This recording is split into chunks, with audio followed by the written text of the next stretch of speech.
L-Ajruport Internazzjonali ta' Malta ħabbar li qed iħejji għal skeda usa b'titjiriet tas-sajf li ġej, brotot ġodda u frekwenzi aħjar biex tissaħħaħ il-konnettività ta' Malta ma' swieq internazzjonali li se jfissru iżjed turiżmu ta' kwalità. L-aktar żvilupp importanti se jkun il-bidu tas-servizzi mid-Delta Airlines, l-ewwel linja tal-ajru Amerikana li se topera titjiriet diretti minn Malta lejn New York 3 darbit fil-ġimgħa minn Ġunju.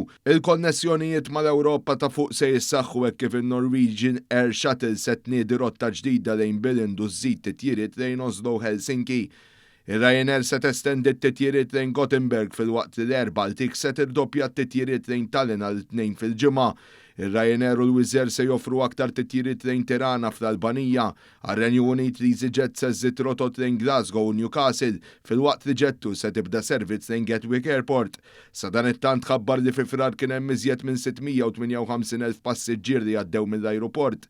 Bl-aktar jum impenjattiv ikun il-15 tax-xahar bi kważi 31,000 passiġġier. Dan hekk kif il-postijiet fuq it-titjiriet żdiedu bi 15.8% fuq frar tal-2025.